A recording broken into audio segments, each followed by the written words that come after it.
Hi guys, so this is my take on what if Anakin became the Emperor. There's a few directions, few places I can take this, and I already took it to one place which I think is the most plausible one. And there's more to this story than I've written so far. But yeah, if you like it, please don't forget to subscribe to my channel, Dinn Skywalker. And I hope you all have a great day. And may the Force be with you. Thank you all for watching. Our story starts when Anakin is in the Chancellor's office and sees Mace Windu almost land a fatal strike on Palpatine. In Revenge of the Sith, Mace Windu is interrupted by Anakin, who cuts off his hand. Here, something completely different happens. Mace raises his saber to kill Palpatine. Palpatine is waiting for Anakin to intervene. Years of planning have come to this moment where he knows Anakin will save him, like he always has. But while Windu is swinging at Palpatine, Palpatine realizes that Anakin is not moving, and he's just going to let Mace slay him. Palpatine came prepared. He wields two sabers and had the other saber ready in his sleeve.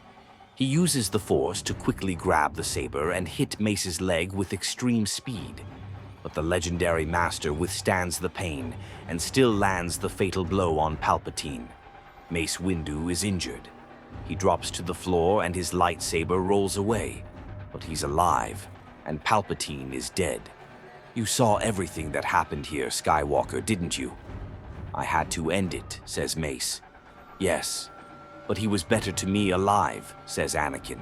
You never believed me when I told you he was a Sith Lord, Master. You never trusted me and asked me to wait. To have gained your trust? He was my friend.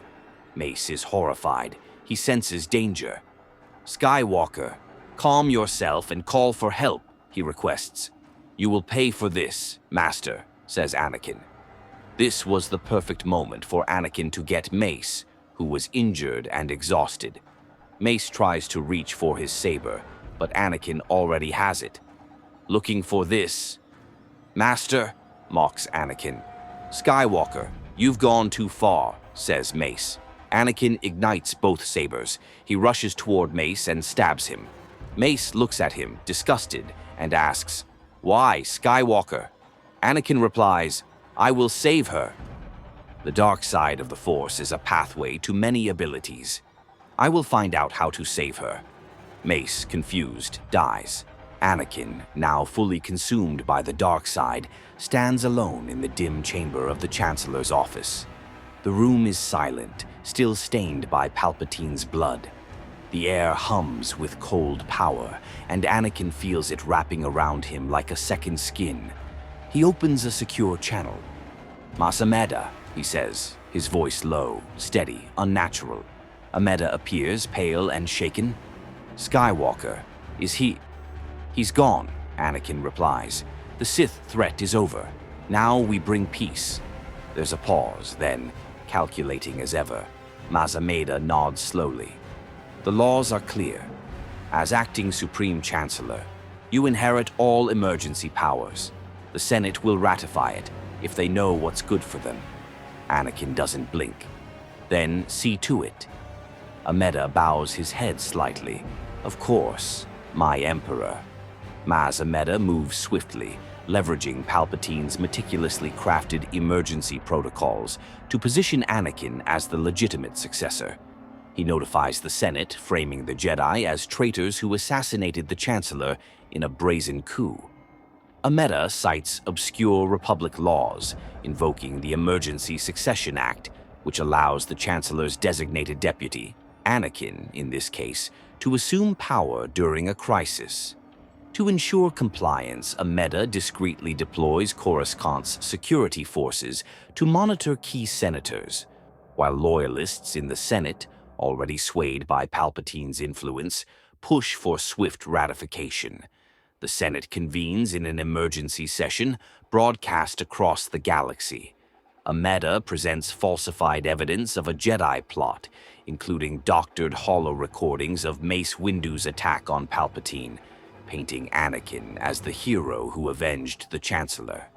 Senators like Bail Organa and Mon Mothma protest, sensing manipulation, but fear and Ameda's political maneuvering silence dissent. The Senate, cowed by the specter of chaos and the promise of stability under Anakin's leadership, reluctantly votes to confirm him as Supreme Chancellor. Whispers of Emperor begin to circulate among Amida's inner circle, planting the seeds for a new title. Anakin, meanwhile, discovers a hidden holocron in Palpatine's office, buried in a secret vault. It contains fragments of Sith lore, including an ancient mantra said to defy death itself.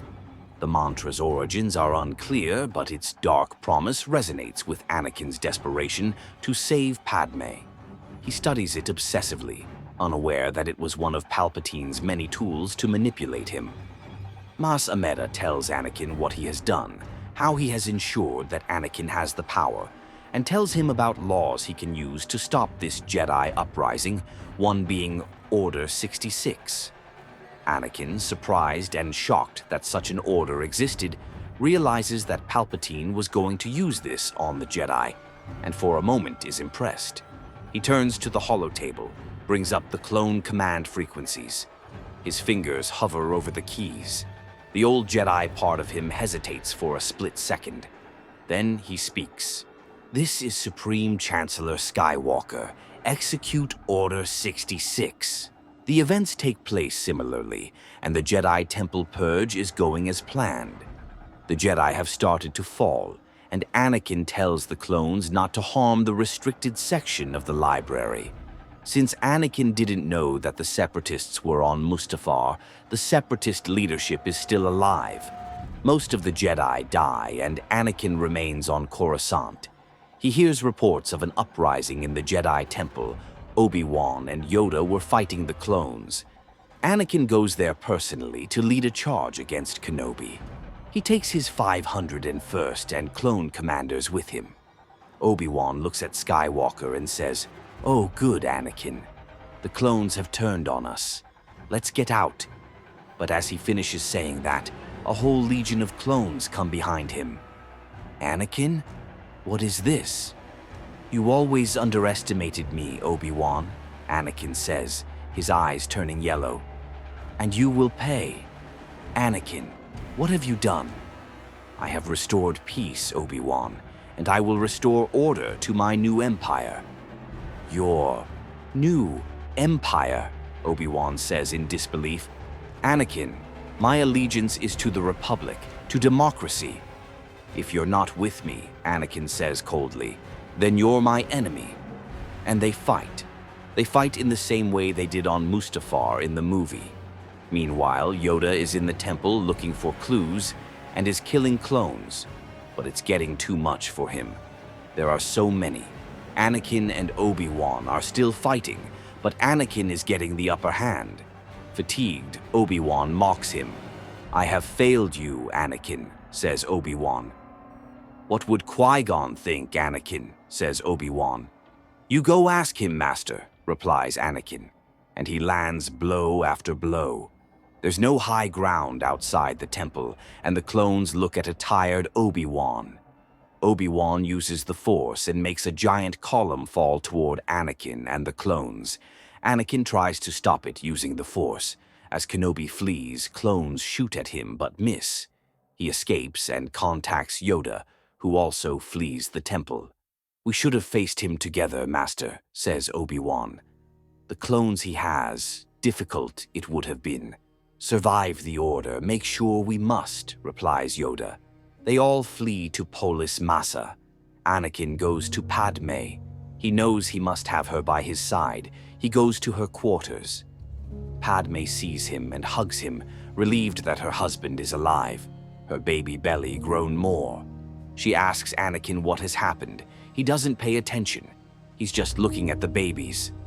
"Our kids will be powerful with the Force. I will train them, my love." "Anakin, we'll have to hide. With the security situation, I think it's best we hide." "We don't have to hide," says Anakin. "I will make sure we're safe. We will be together and rule the galaxy, my love." Padme is shocked. "Anakin, what has happened? Tell me, please." Anakin says that the Jedi have killed Palpatine. He saw Mace Windu do it himself, and he tried to stop him, but he failed. and now the Jedi are an enemy of the Republic. Padme is shocked and disgusted. She knows he's not telling her the whole truth. She asks him, why were the other Jedi being hunted then, if only Mace Windu killed the Chancellor? Anakin replies, the Jedi will fall. And this is the moment where Padme realizes she is not talking to Anakin. She's talking to the former shell of Anakin, who is now filled with the dark side. She says, Anakin, you're breaking my heart. You're going down a path I can't follow. He says, did Obi-Wan fill your mind with lies too? Padme, disgusted and shocked, screams, he's your brother. Why would he do that? And she leaves. She uses R2 to contact Obi-Wan, and he tells her what has happened, and that she's not safe. Padme leaves for Polis Massa in the middle of the night while Anakin is asleep. The next morning, in a rage, he kills the remaining Naboo guards who wouldn't give up Padme's location. Padme delivers Luke and Leia and dies from sadness. Anakin instructs the clones to hunt Kenobi and the remaining Jedi and calls in a session of the Senate. He tells the Senate that he saw Mace Windu kill Palpatine and that he saved the Republic by killing Windu in self-defense and making sure the Jedi are eradicated. He is surprised by how he is applauded and accepted, but why wouldn't he be? He's General Skywalker, the hero of the Clone Wars. He's been on most worlds represented in the Senate and helped them. He was indeed popular, and people believed the lie that Palpatine chose him as second in command. Anakin declares himself Emperor and warns the galaxy that any world seen to harbor Jedi must inform the Republic. Otherwise, they will be held responsible for aiding and abetting Jedi. After the session, Anakin asks Cody, Rex, and the other commanders to look for Padme, while he goes to the restricted section of the Jedi Temple Library to learn how to cheat death. He summons the Inner Circle, Masameda, Sly Moore, Janus Grijatus, Simalu, and the Sith cultists from the delegation of the Shadow. Anakin demands every artifact Palpatine valued, every vault, every tomb, and all the while he still believes Padme is alive. Years later, word reaches him. Padme is dead. The Inquisitorius, through torture, extract the truth from Janna, a former handmaiden. She reveals Padme died and was buried in secret on Naboo, supervised by Jar Jar Binks and Bail Organa. Anakin snaps. 50 clones around him begin to levitate, choking. He doesn't move a muscle. He lifts his arm and force, pulls a flying gunship and smashes it into the Jedi Temple. He hates them. Kenobi, he screams. He glares at the skyline, his voice shaking with madness and pain. Kenobi, he screams. Captain Rex and Cody look at him in horror. They are terrified of the Mad Emperor. Anakin barks orders to Rex. Ready my ship. I will get her back, he screams. And with that, a loud thud. Clones drop, and their lifeless corpses lay. Rex gets the remaining clones to ready his ship, and moments later he heads to Naboo. He meets Janna, levitating in chains, surrounded by the Inquisitors. She's been tortured. It's evident from the marks on her. She begs Anakin not to go looking for her. You all let her die. You all failed her. Janna can't breathe, and she passes out. Take me to her grave, now! She will be brought back to life. Rex and Cody look at each other, horrified at this insanity. They cannot exhume Padme. It would dishonor her memory. And for the first time, Captain Rex shows resistance. My Emperor, she meant a lot to us all. Is it wise to exhume her? Anakin looks at him in rage. He feels a sting, like Rex is doubting his power, just like how the Jedi did. Are you underestimating me, CT-7567? Rex hadn't been called that in a long time. Anakin was truly lost. No, my liege, Rex says. He gestures to the clones. They remove a slab near the throne, and there's a tunnel. Anakin and the clones go inside and find a grave. Anakin uses the Force to remove the slabs, and he does. There he finds Padme's body, looking regal as always. He Force pushes the clones away. He looks at her longingly. His eyes flicker between blue and yellow. A tiny bit of Anakin still there, disgusted at what he's doing. "No," he shouts. He will save her. Anakin closes his eyes, lifts her body, and focuses. He recites an ancient Sith mantra. Zul Kain Nax Ilhan Tala Sithari Nurandosh Veltor Mid Roska Shak Pran. Padme's body starts to quiver. The clones watch in horror as the tunnel begins to shake. Captain Rex remembers this moment. Rex was in the shadows, watching, frozen. Anakin knelt over her body, whispering ancient words, words that bled wrongness into the air. At first, Padme twitched, then her spine arched. Her mouth stretched open in a sound that didn't belong in this world. A shriek, jagged, cracked, dead. Her hands clawed the air, her eyes wide with something that wasn't life, just torment. And then she crumbled, her skin flaked, her lips withered. Her fingers turned to ash before his eyes. She turned to dust in Anakin's arms, still screaming. Rex dropped his helmet. The sound it made hitting the floor felt too loud, too final. He backed away, hand over his mouth, choking on breath. And then he cried. A soldier who had led thousands, who had survived everything. He wept like a child, because what he'd just seen wasn't resurrection. It was a desecration. And then, all of a sudden, her body becomes dust. She scatters in the tunnel. Anakin has killed her again. Right, guys, we went a bit dark with that one, but again, I have some more directions where I can take this. This can go really violent as well, and this can also like drift into like really different realms and territories, which I am excited to if you guys like this one. So yeah, please don't forget to like and subscribe. I do have a part 2 in mind, as I said. If you want, just mention in the comments and I will start working on it. So yeah, thank you all for watching. Please don't forget to subscribe to Dinn Skywalker, and may you all have a great day. And may the Force be with you.